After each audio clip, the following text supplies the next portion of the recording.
Alors bonjour tout le monde, aujourd'hui on va voir un critère de cyclicité. On va voir un critère qui nous permet d'affirmer qu'un groupe est cyclique. D'abord, on va partir d'un groupe d'ordre n, et de d qui divise n. On pose gd égale l'ensemble des g dans g tel que g puissance d égale à l'élément neutre e. D'accord ? Alors d'abord, une petite constatation, c'est un petit peu de l'analyse synthèse. Si G est cyclique, alors GD est d'ordre, parce que c'est un groupe. Bon, il est cardinal D, hein, d'accord, mais on peut montrer que c'est un groupe, hein, on verra en même temps. Mais voilà le critère. Si le cardinal de GD est inférieur à D pour tout D qui divise N, alors G est cyclique. Voilà. Donc, qu'est-ce qu'il nous faut comme prérequis? D'abord, la fonction indicatrice de l'aire, qui va venir, c'est le nombre d'éléments de 1 à n qui sont premiers avec n. Voilà, faut bien connaître ça. Ensuite, il faut savoir que, bon, c'est une définition, dans z sur nz, si on prend un a entier, l'ordre de a bar, là-dedans, c'est n sur le PGCD de a et n. Ça, c'est quelque chose de bien connu qu'on va redémontrer. Dans z sur nz, donc, bon, ça va être le corollaire, a bar engendre z sur nz, si et seulement si, évidemment, il est d'ordre n, c'est-à-dire, donc, si et seulement si, a est premier avec n. D'accord ? Voilà. Alors maintenant, démontrons ça, parce que, bon, ça, c'est un corollaire immédiat de ça. Donc on va regarder l'ordre de A bar. Regardons tous les éléments qui annulent A bar. K A bar est égal à 0 bar dans Z sur NZ. Donc si et seulement si, KA est égal à K'N, avec, alors K, K', tout ça c'est des entiers. Si et seulement si, alors maintenant je divise des deux côtés par le PGCD de A et N. Pourquoi je le fais ? Pour pouvoir appliquer maintenant le lemme de Gauss.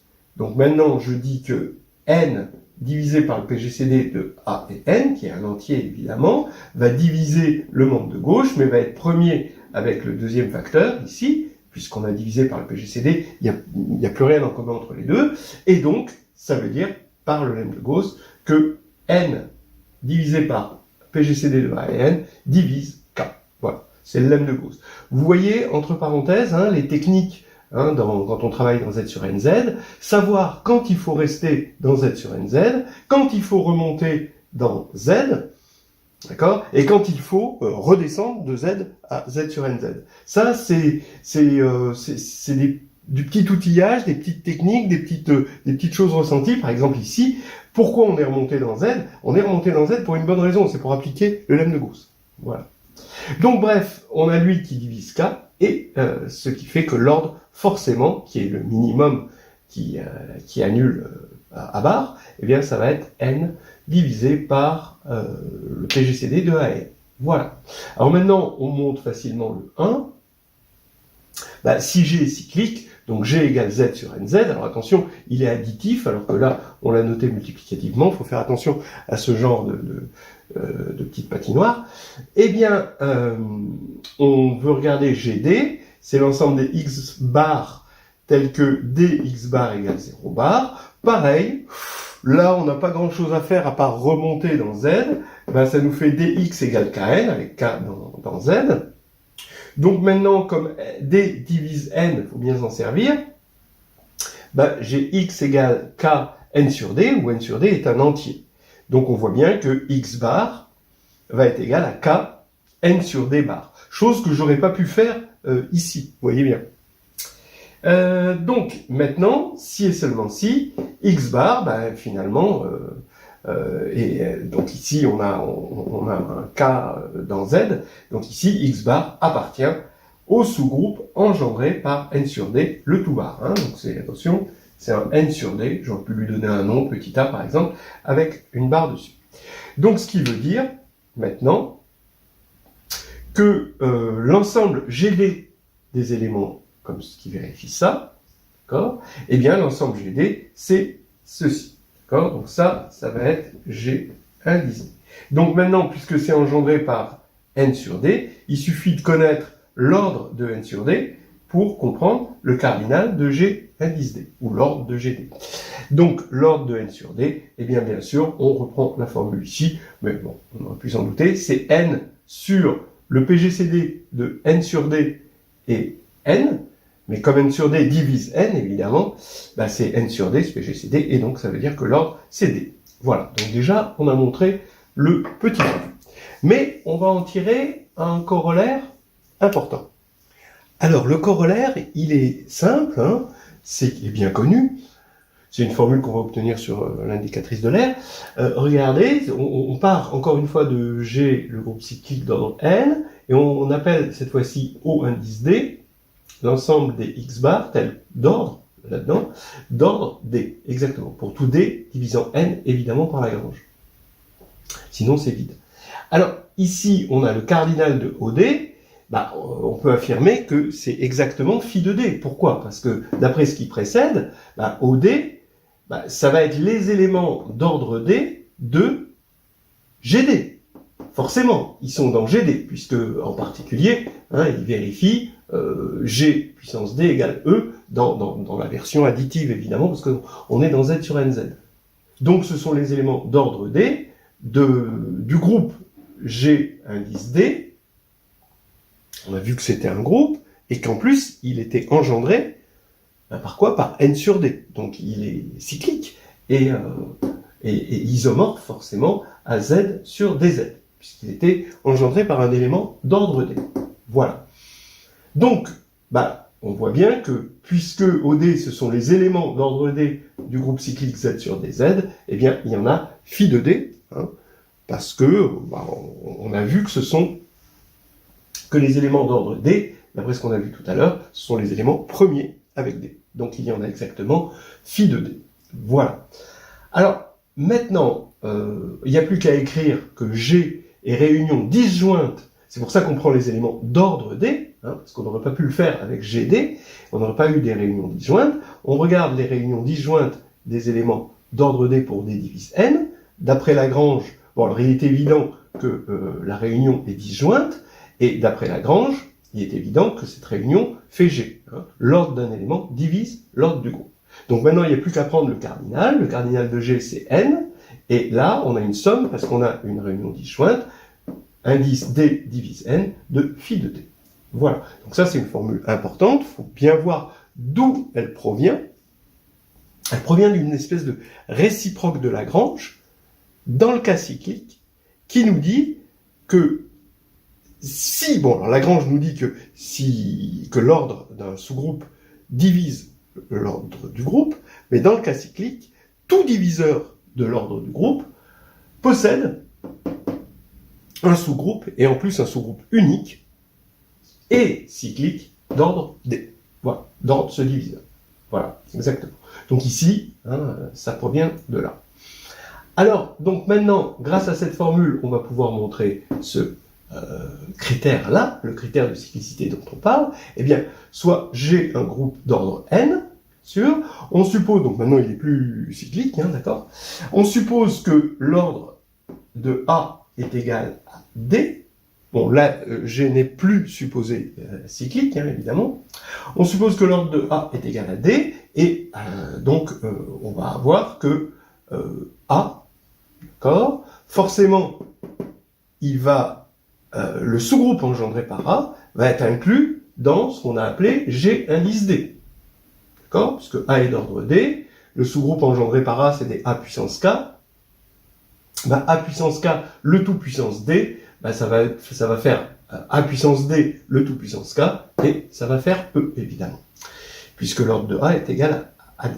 Donc, ça va impliquer maintenant, d'après l'hypothèse sur le cardinal, parce que ici, le cardinal, c'est D, puisque A est d'ordre D, et ici, le cardinal est inférieur à D. Donc, forcément, puisqu'on a inclusion, on a égalité. Voilà, par cardinalité. Maintenant, ça veut dire quoi? Bah, ça veut dire que, là, vous voyez que lui ne dépend plus de A, d'accord? Donc, si je prends un autre élément B d'ordre D, donc j'ai encore appelé de O indice D les éléments d'ordre D, si je prends un autre B d'ordre D, bah forcément, il va vérifier que le sous-groupe engendré par B est égal à GD, donc B appartient à GD, donc B est dans le sous-groupe engendré par A. Voilà. Mais ce sous-groupe, il est isomorphe à Z sur DZ, d'accord? Et donc, le cardinal des éléments d'ordre D, ça va être les éléments d'ordre D de ce sous-groupe cyclique d'ordre D. Donc c'est exactement phi de D. Donc le cardinal de O de D est égal à phi de D.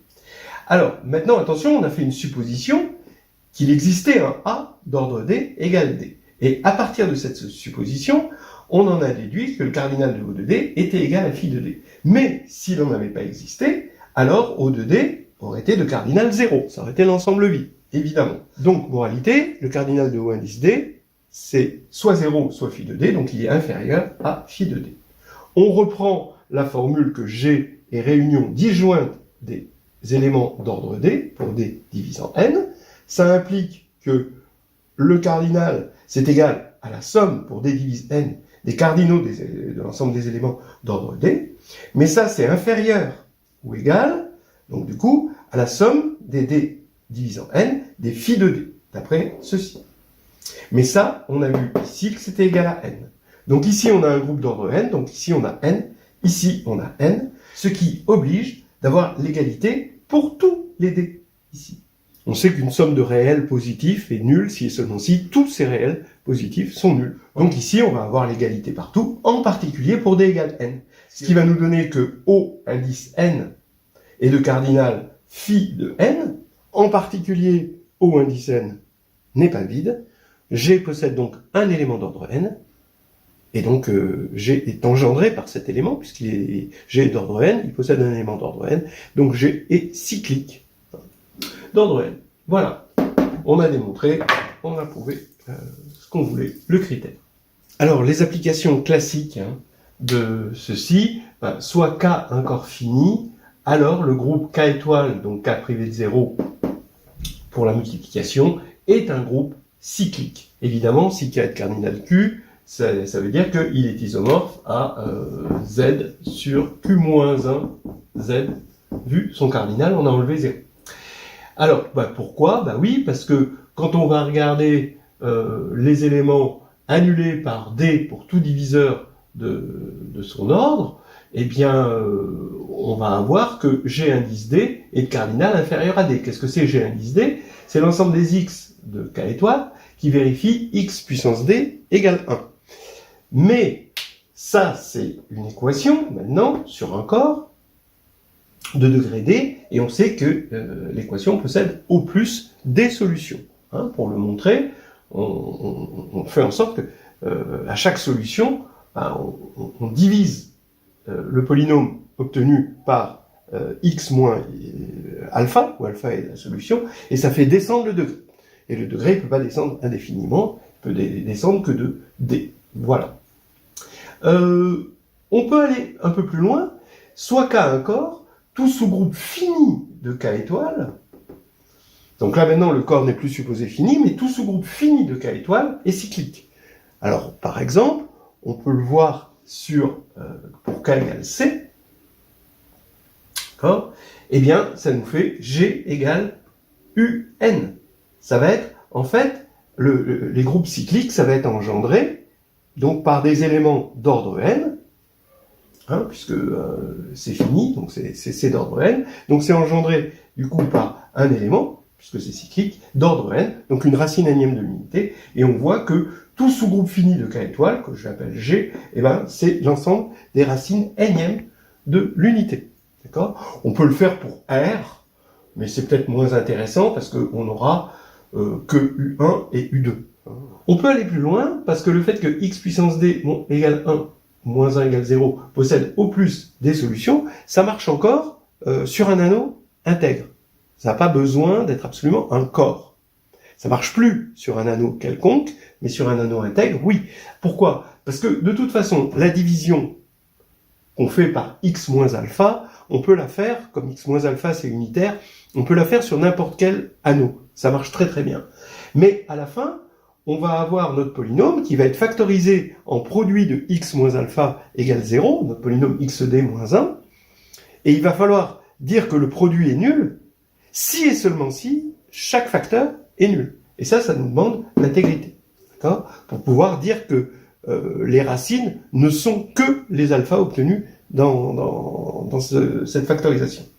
Alors, donc maintenant, si A est un anneau intègre, tout sous-groupe finit, toujours pareil, comme ici, de A étoile multiplie. Alors attention, A étoile, ce sont les inversibles de A, hein, c'est pas les non nuls de A, c'est les inversibles de A, afin que ça soit bien un groupe. Donc on va avoir un groupe fini qui va vérifier ça, et donc ça va être cyclique. Alors attention, ne l'appliquez pas à... Sinon vous auriez des surprises, d'accord ? Ça, on sait que pour P différent de 2, c'est cyclique.